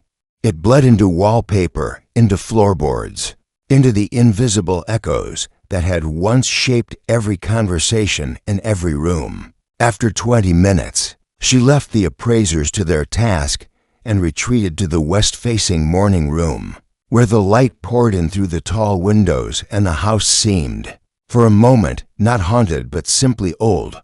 A fire was already crackling. She had lit it herself. There, waiting as promised, was the envelope Hercule Poirot had left her, sealed, unopened, delivered just before his departure from the train platform at Derby, with the simple words, "Not for now, for when the house no longer breathes." She had held onto it for days. Now she broke the seal with the care of someone unwrapping a mirror. Inside, a single sheet, folded twice, the handwriting neat, unmistakable, Belgian. Madame Vale, a house is not just a place. It is an agreement, between walls and memory, between inheritance and intention. You have inherited a structure, but more than that, a silence. And I suspect you are not eager to live inside either. My recommendation is neither to sell nor to abandon. Instead, consider this: reshape, not into a museum, which embalms, not into a hotel, which forgets, but into something living, a home for those who, like Mora, were nearly forgotten before their shadows turned into cries. You need not be their caretaker, but you might be their witness. With respect and sincerity. Hercule Poirot's listing sat for a long time after reading it. The fire snapped quietly beside her. Outside, the wind moved the daffodils in the garden below.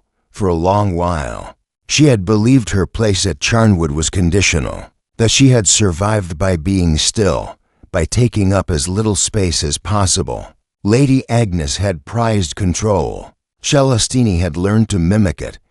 But now Poirot's letter had proposed something different. That presence itself could be an act of reclamation. That inheritance need not repeat what it had been. She stood, slowly, and walked through the halls, upstairs. The portrait of herself still hung in the gallery, surrounded by the glowering patriarchs and severe matrons of Charnwood's past. She paused before it. The face in the painting was thoughtful, almost kind, and unmistakably separate from those around it. Even the frame was simpler. She continued walking. Down the corridor, past the old nursery, past the linen cupboards, to the locked door at the end of the servants' wing. It opened with a brass key she hadn't touched in years. The room beyond was narrow, windowless, with a slanted ceiling. Dust lay like wool across the floorboards. In the corner, a trunk marked L. Charnwood, Lady Agnes's younger sister, long since deceased, and beside it, a shallow cabinet of old ledgers and letters, all left behind without ceremony. Celestine ran a finger along the edge of the cabinet. Then she opened the top drawer. It creaked as if surprised to be touched again. Inside were dozens of folded letters, some opened, some never sent. Fragments of lives paused and never resumed. She took a handful and carried them back to the fire. She read in silence. One was a request for funds from a niece living abroad. Another, an apology from a former cook who had left in disgrace. A third, a thank you from Mora, dated the week she had arrived. I don't know if I will be useful. Mora had written in an uncertain script, but I will try. I am tired of not being seen. Celestine closed the letter and placed it gently into her lap. Then she stood. She returned to the entry hall and took down the heavy brass placard that still hung beside the door. Charnwood Grange, established 181, for she set it on the hall table. Then she reached for a pen and an old blotter. And she began to write. To whom it may concern, Charnwood Grange will be reopening in late summer, not as a family estate, nor as a landmark, but as a quiet home for women who need a place to stand still and start again. Those with nowhere else to be remembered, those whose hands know work, whose silence has endured, whose stories were interrupted. There will be no pamphlets, no press, only warmth and firelight. If you are reading this, perhaps you are meant to come. She signed only her name. No title, no claim. Then she placed the letter inside the blank leather ledger she found in the morning room desk drawer, the one Lady Agnes had bought but never used. A clean beginning. She sat beside the fire until the sun had fallen and the corners of the house once again filled with shadow. But this time, the shadows felt gentler, like they had been asked to stay, not because they were forgotten, but because they were finally understood.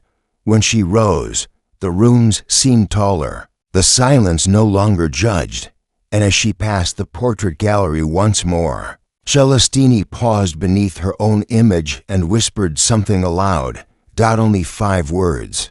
Words Mora had never heard, though she had longed for them. You are seen. Comin'. Chapter 17. The names that weren't written. The wind shifted gently across the moors.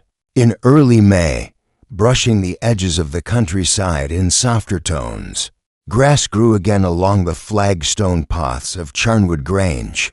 A few hardy crocuses had emerged near the gateposts, defiant and bright. Inside, the house no longer stood still. Painters arrived first, followed by glaziers, then an elderly carpenter who moved slowly, but with the quiet grace of someone who'd once apprenticed under Agnes's father. The shutters were repaired. The roof was cleared. The rooms were neither gutted nor restored, they were released. The heavy velvet drapes were replaced with linen. The family portraits were hung, but interspersed now with unframed sketches, charcoal figures seated in moments of ordinary grace, reading, sweeping, listening. The silence was still there, but it was no longer unspoken. It was chosen. On the last Friday of May, a small van arrived bearing for women and their bags. No press releases announced the day. There were no ceremonies, no cameras, only tea in the drawing room and bread still warm from the kitchen. The first to arrive was Mrs. Ada Hemley, a retired librarian with nowhere to return after her flat had been condemned. Then came Esme Finch, who had walked away from a life of caretaking and been surprised to find herself alone at 38. Next, a young woman named Nora with ink-stained fingers and a distant look. And finally, a girl who said her name was Olive and that she had come because she read the letter and knew what it meant. Celestini greeted each with the same words. This house is old, but not haunted. You may rest here, or begin again. That's all. Some cried. Some didn't, but none of them asked for permission to stay. They simply stayed. That evening, after the dishes were done and the kitchen had gone quiet, Celestini walked to the study. She lit a single lamp and opened the drawer where the old stationery had once lived. The parchment was gone, but she had restocked it with something simpler, lined notebooks, ink pens, a box of charcoal pencils. She opened one of the notebooks now, and she began a list. Names never recorded in the ledgers. Mrs. Wright, the cook who left in winter. Unsent for June Mallory, gardener's daughter. Dismissed for laughing too loudly, Mavis Tilling, seamstress. Disappeared in 1900 for Helen Vale, my mother Mora Little, faithful until the moment she wasn't, which was still faithful in its wasteless. Dean paused. Her hand trembled, just slightly. Then she continued. Lady Agnes Charnwood, builder of doors she never opened, holder of too much weight. She tried. That matters. She closed the book and tucked it beneath the floorboard, loose beneath the rug. Not hidden, just placed, a record for those who would one day live in the space and wonder whose lives had passed quietly. Through these halls, she looked around the room once more and noticed the change. The study no longer bristled. Its edges had softened. It had not become something new, it had become what it had never been allowed to be: private.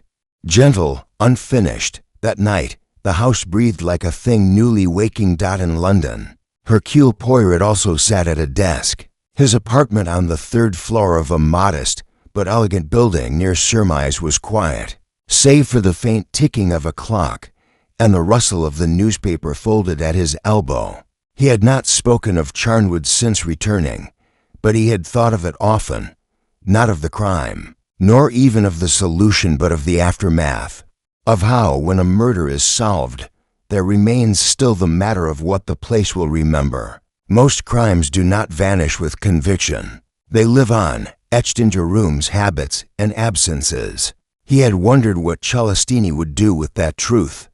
Now, a small envelope rested on his desk. He opened it slowly. Inside was a photograph. For women standing beside the balustrade of Charnwood's upper gallery. Sunlight streamed through the windows.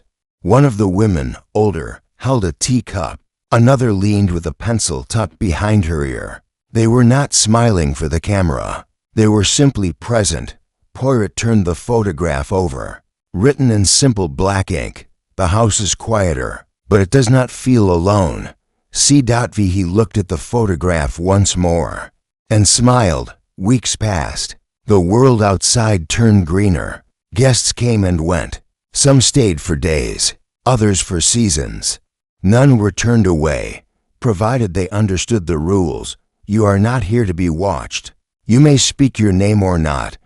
What you choose to do with your silence is your own. There were small ceremonies, a birthday, the planting of the first herb garden behind the east wing, a night where someone played the piano in the dark and others listened from the stairs, and always, in the evening, the light remained on in the morning room until the last person had gone to bed, not because anyone needed it, but because Lady Agnes had once locked that room at dusk. And now it remained open. One evening in July, Celestini received a parcel from Geneva. The return address bore Poirot's meticulous script. Inside, beneath layers of tissue paper, was a gift, a book of Roman philosophy, rebound in deep green cloth, with a ribbon in navy silk on the inside cover. A new quote: "The soul becomes dyed with the color of its thoughts. Marcus Aurelius," below it. In smaller script, Poirot had written, "A house, too." "Madam." Celestini closed the book, tucked it beneath her arm. Then she crossed the drawing room, opened the wide French doors to the garden, and stepped out beneath a pale crescent moon. The air smelled of rosemary and thyme. Somewhere in the distance, someone was laughing. She did not follow the sound. She simply stood beneath the open sky, the grass cool beneath her feet. And for the first time in years, she was not a witness to someone else's legacy. She was inhabiting her own. Chapter 18. The closing remark. It was late September when the wind returned, colder now, but not cruel. Leaves spun in quiet circles outside Charnwood Grange, brushing across the gravelled paths with the whisper of something ancient, something released. Inside, the house had learned how to hold people again. There was no schedule, no ceremony, no name for what Charnwood had become. It was not a refuge, not an institution, not a project. It was simply a place with unlocked doors and enough warmth to make it through a difficult night. A house that once knew only control had become, by quiet miracle, a place where people came to be unwritten and rewritten at once. Celestini Vale sat at her desk in the morning room, a thin shawl across her shoulders, and the first fire of the season humming gently in the hearth. A letter lay open before her, dated, precise, and typewritten with charming unevenness. It was from Hercule Poirot. "My dear Madame Vale, your last note reached me by way of a certain inspector who now drinks his tea with honey. Thanks to your corrupting influence, I write to you not as detective nor guest, but as a fellow keeper of patterns. I have always admired those who know when to speak and when to let silence say more. You, madam, have chosen well, There is no solving silence. It must be held, understood, perhaps even mourned, but never filled merely for the sake of comfort. Lady Agnes, for all her frost, created something strong enough to be remade. You have proven it. May the house now do what she could not, soften. Yours with admiration.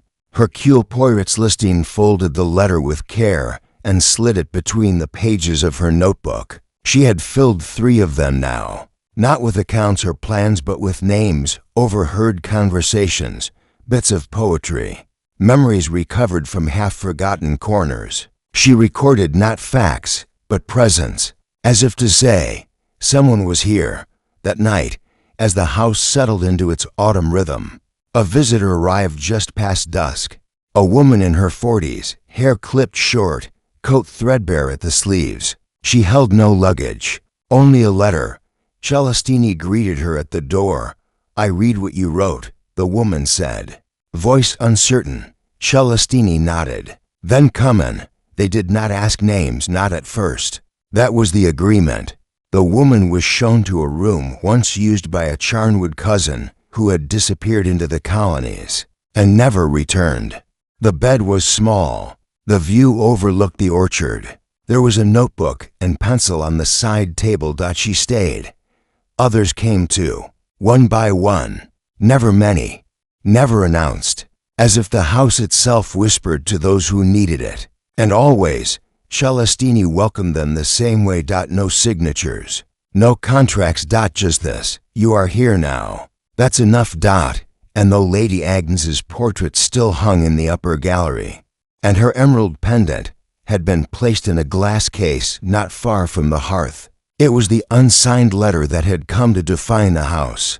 Not displayed, not framed, but quoted in small ways, stitched into the lining of the new curtains, carved discreetly into a stair riser, etched faintly into the teacups ordered from the village potter.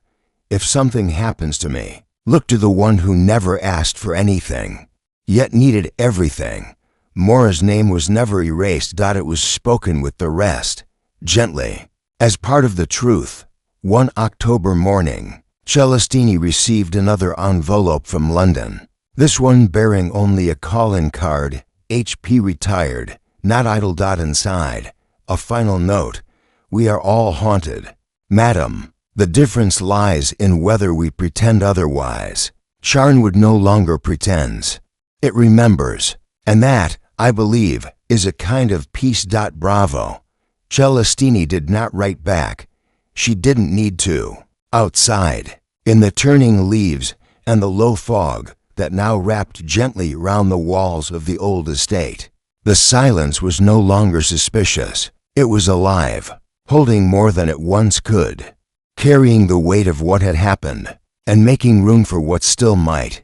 And deep in the walls of Charnwood Grange, behind ledgers and letters and footfalls that no longer echoed with fear, the truth remained. It had not screamed. It had never confessed, but it had been witnessed. And Hercule Poirot, having once stepped into its shadows, had left the door ajar for light.